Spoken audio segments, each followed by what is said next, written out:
Buenas tardes. Habla el ingeniero Ariel Fracalosi. Soy jefe de trabajo práctico dentro de la cátedra de Hormigón Armado 1. En la tarde de hoy vamos a desarrollar el tema cargas. Estará compuesto por un desarrollo teórico y luego veremos un par de ejemplos prácticos. El análisis de carga dentro de hormigón armado es un tema que lo tocamos muy superficialmente porque se sobreentiende que el alumno ya llega a la materia sabiendo interpretar y analizar las cargas que actúan sobre una estructura de hormigón armado. De todas formas, haremos un repaso para analizar en particular cómo actúan las cargas sobre las estructuras de hormigón armado.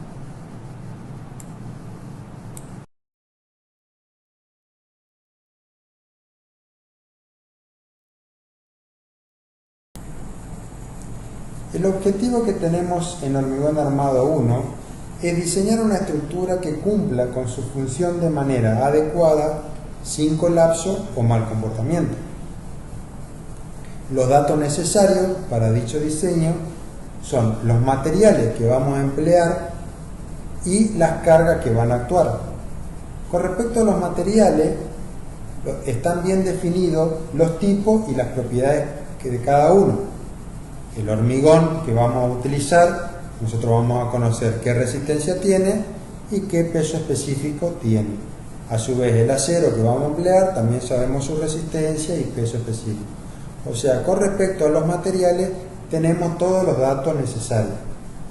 Pero cuando analizamos las cargas, que son los pesos y las fuerzas que actúan sobre nuestra estructura, vamos a ver que son variables de distinta intensidad. Entonces, en un análisis estructural, el diseño estructural parte por el análisis de carga, que es el tema que debemos desarrollar hoy.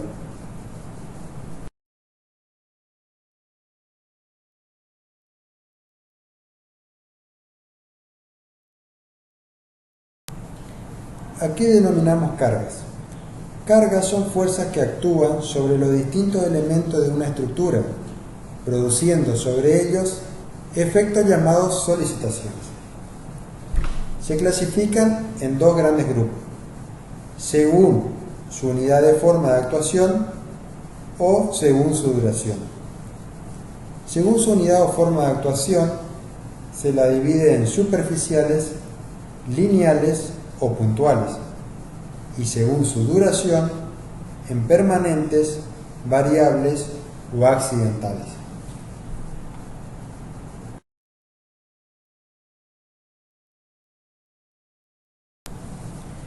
Vamos a hacer una breve descripción de las cargas según su unidad o forma de actuación.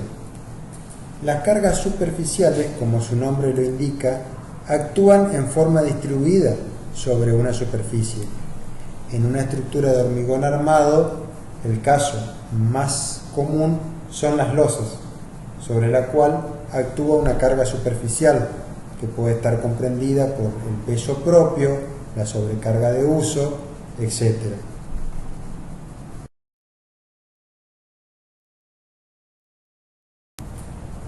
Las cargas superficiales que actúan sobre una losa o sobre un entablonado, como su nombre lo indica, se expresan en unidades de fuerza sobre una unidad de superficie. En el sistema internacional tenemos newton sobre metro cuadrado o kilonewton sobre metro cuadrado.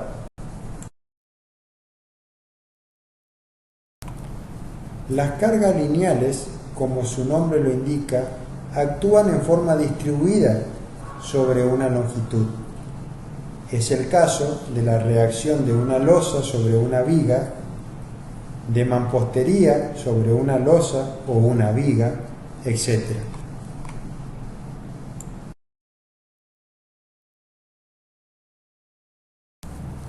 Como ejemplo de cargas lineales, podemos nombrar la reacción de losa sobre vigas, la carga de paredes sobre viga o de paredes sobre losa. Se expresan en unidad de fuerza sobre una unidad de longitud. En el sistema internacional, newton sobre metro o kilonewton sobre metro. Las cargas concentradas o puntuales, como su nombre lo indica, actúan sobre un punto determinado. En realidad, actúan sobre una pequeña superficie.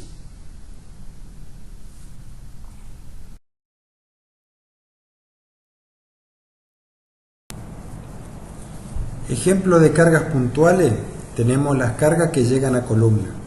Son cargas concentradas, pero también se pueden dar cargas puntuales sobre viga, cuando sobre una viga apoya en forma indirecta a otra viga o descarga una columna.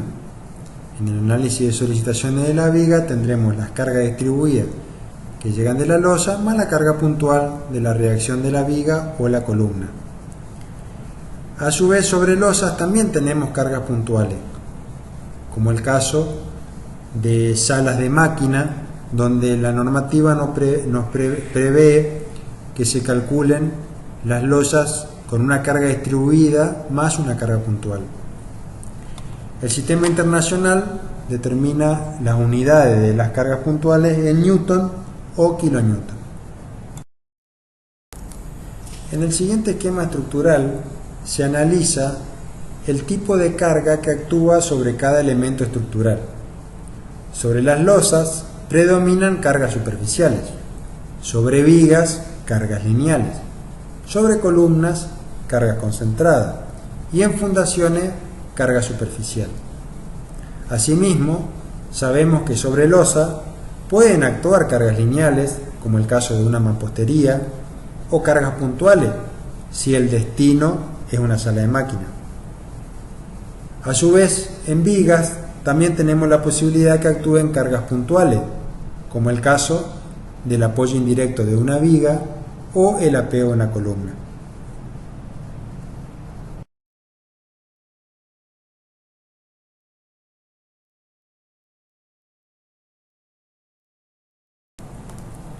En el grupo B de cargas según su duración están las cargas permanentes, denominadas con la letra D en este reglamento. Son las cargas que actúan durante toda o la mayor parte de la vida útil de un edificio.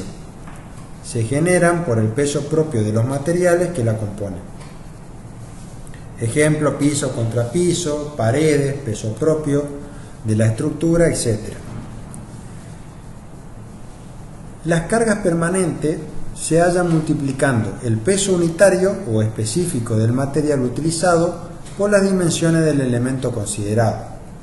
Por ejemplo, si queremos hallar la carga permanente de una losa o el peso propio de una losa, multiplicamos el espesor de la losa por el peso unitario del hormigón.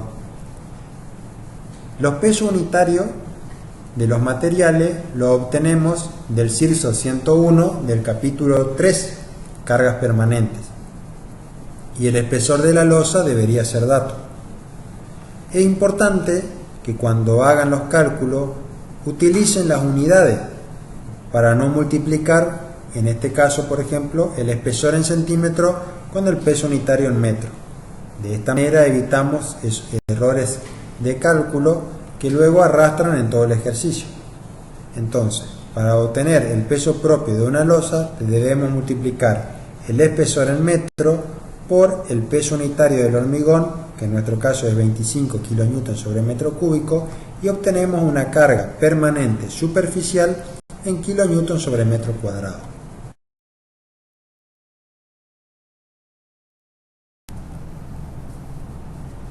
El siguiente gráfico representa la variación lineal de las cargas permanentes con respecto al tiempo. El incremento lineal representaría el proceso constructivo del edificio. Una vez que se termina la obra, las cargas permanentes permanecen prácticamente invariables en el transcurso del tiempo. Las pequeñas fluctuaciones corresponden a un cambio de piso, a una remoción de carpintería, a una demolición de una mampostería, pero en general la estructura o el peso total de la estructura permanece invariable durante la vida útil. La siguiente tabla corresponde al CIRSO 101 del capítulo 3, carga permanente. En ella uno puede sacar los pesos unitarios de los materiales que utilizamos para el análisis de carga. Como podrán ver, ahí está teja de vidrio sin estructura sostén, 0,45 kN sobre metro cuadrado. Ya directamente nos da la carga por superficie. Coloqué esta tabla en particular porque fue una de las primeras impresiones que hizo el CIRSO y donde se puede observar que el peso unitario del hormigón es 24 kN sobre metro cúbico. Este valor se corrigió y en la actualidad se usa 25 kN sobre metro cúbico. Si ustedes utilizan la normativa actual, no deberían tener este problema. Pero cuando rendimos un examen final o un parcial, hay alumnos que siguen utilizando 24 kN sobre metro cúbico. O es que usan la tabla vieja o se guían por el CIRSO anterior que sí usaba 24 kN sobre metro cúbico.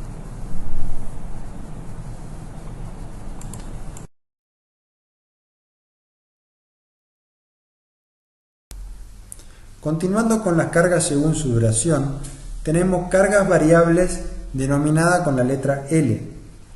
Son las cargas que no tienen una posición fija en el edificio y su magnitud es variable con el tiempo. Se llaman también sobrecargas o cargas vivas. Las cargas variables L se originan por la operación y el uso del edificio y están directamente relacionadas con el destino del local. Por ejemplo, dentro de las cargas variables pueden estar las personas que usan el local, los muebles que hay en dicho local, la mercadería que se acopia, si es una librería, los libros, archivos, cochera, etc. En el siguiente gráfico se pueden ver la variación de las cargas o sobrecargas o cargas vivas en el transcurso del tiempo. Por ejemplo, podríamos considerar que al principio tenemos el local con una cierta sobrecarga de muebles. Luego la sobrecarga aumenta porque ingresan, por ejemplo, en un aula los alumnos. En la mitad del curso se retira un grupo de alumnos, entonces baja la sobrecarga viva y al final de la clase se retiran todos los alumnos y también se pueden retirar parte de los muebles, entonces la sobrecarga disminuye. Esa sobrecarga es variable a lo largo de la vida útil del edificio y no es permanente.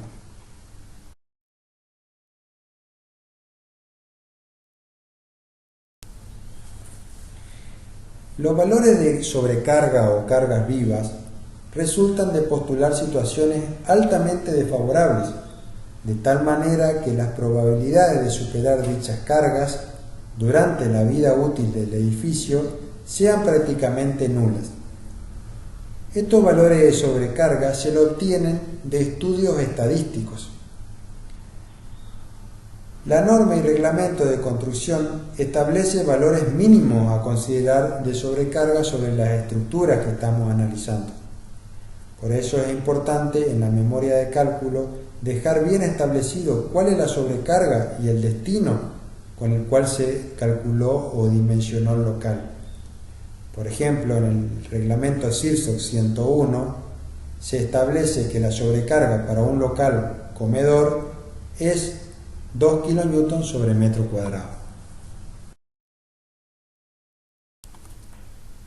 La siguiente tabla corresponde al CIRSO 101, capítulo 4, sobrecarga de diseño. En ella están contempladas la sobrecarga de uso que debemos emplear dependiendo del destino de nuestro local.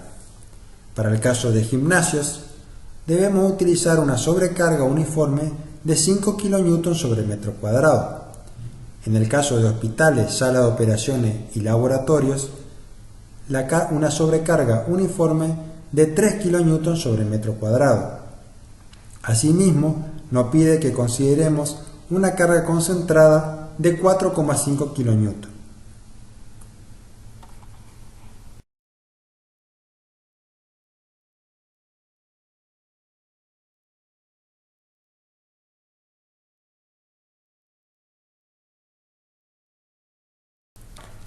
Siguiendo con las cargas, dependiendo su duración, tenemos las cargas accidentales. Son cargas transitorias que actúan durante tiempos breves, pero cuya intensidad puede tener valores importantes para una estructura. Como ejemplo de cargas accidentales podemos nombrar las cargas por impacto, que se la designa con una letra I, las cargas de lluvia, que se la designa con una letra R, las cargas de construcción, que están contempladas dentro de una normativa nueva, el CIRSOC 108, las cargas de viento, denominada con una letra W, las de sismo, con una letra E, y las de nieve, con una letra S. Cargas por movimiento del suelo, que eso ya se lo analiza en un proceso de interacción suelo-estructura, que no contempla en esta cátedra, y las cargas por cambio de temperatura, T, o también cargas ambientales.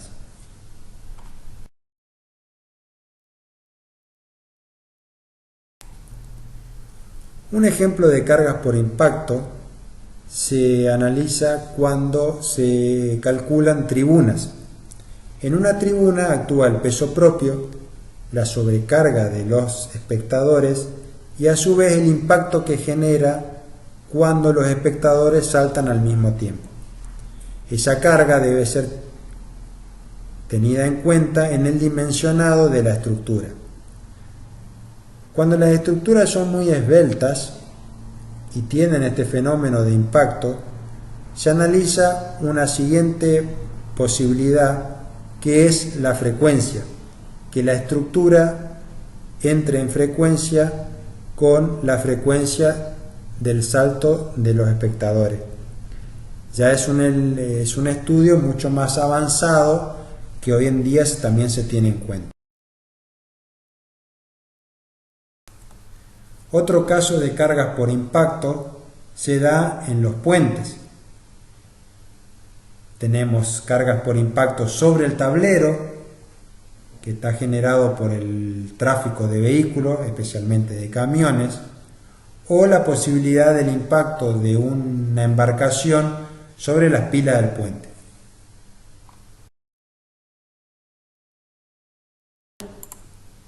Otra carga accidental es la carga de viento, denominada con la letra W. Estas cargas se obtienen del CIRSOC 102 y actúan sobre viviendas, carteles, antenas, edificios de gran altura, etc.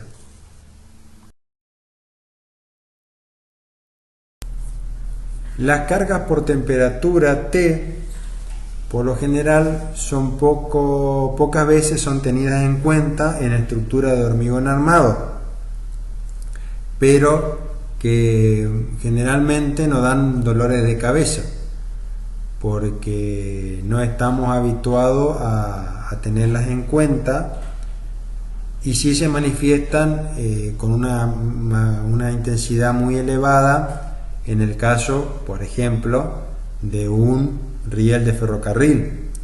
También se nos puede dar el caso en una estructura de una nave industrial donde tengamos previsto un puente grúa y coloquemos rieles, las vigas testeras donde apoya el puente grúa. Por lo general tiene una longitud entre 100 y 150 metros, sin junta.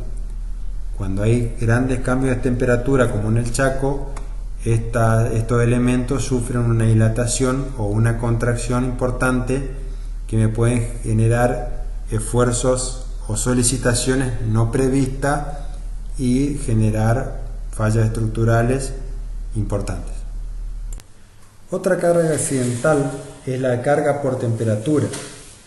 Como se ve en el ejemplo, la dilatación de un riel genera esfuerzos elevados de dilatación o contracción a medida que varía la temperatura durante el día o durante las estaciones del año. Una estructura más cercana que podemos ver nosotros en una nave industrial son las vigas carrileras de un puente grúa. Al tener una longitud de 100-150 metros, los valores de dilatación y contracción son de importancia y genera esfuerzos significativos sobre nuestra estructura de hormigón armado.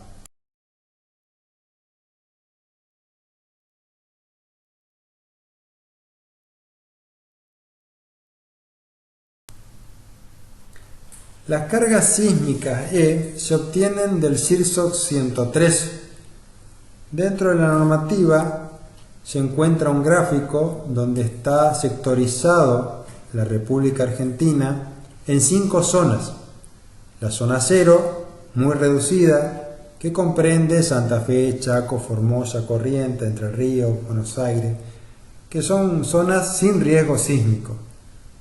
Luego está contemplado la zona 1, reducida, la zona 2, moderada, la zona 3, elevada, y la zona 4, muy elevada. En cada caso, a partir de la zona 1 a la zona 4, se debe tener en cuenta para el análisis de carga las cargas sísmicas.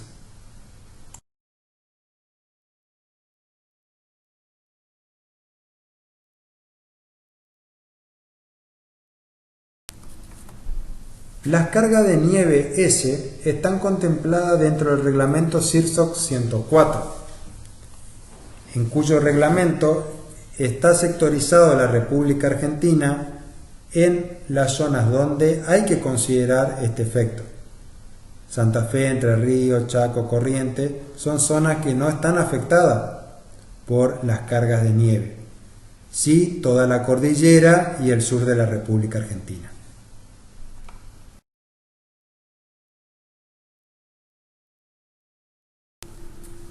Una vez que terminamos de analizar las cargas permanentes y la sobrecarga de uso, debemos hacer la superposición de cargas. Para el dimensionamiento de la estructura se debe considerar la situación más desfavorable, que resulte de combinar todas las cargas actuantes. El reglamento CIRSOC 201 establece que, como mínimo, se deben analizar las siguientes combinaciones y da un listado de 7 combinaciones de carga, donde actúan carga permanente, fluido, temperatura, sobrecarga de uso, empuje de suelo, sobrecarga de viento, sobrecarga de nieve, de lluvia, etc. Y da una serie de combinaciones que debemos tener en cuenta a la hora de analizar nuestras solicitaciones.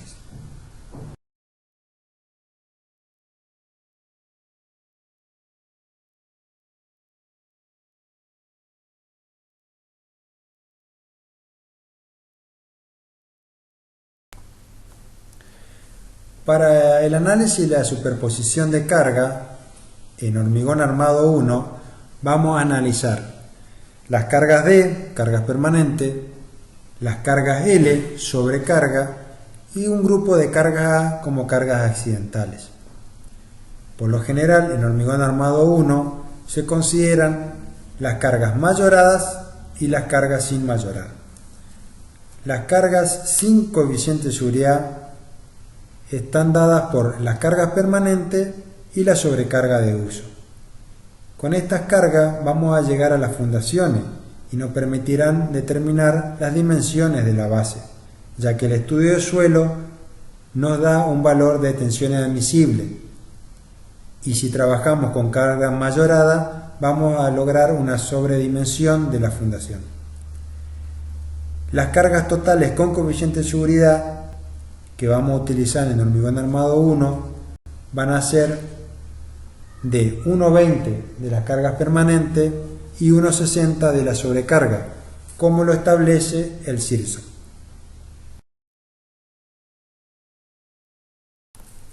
Como conclusión final de la unidad cargas, debemos resaltar la importancia que tiene realizar un buen análisis de cargas permanentes y sobrecarga.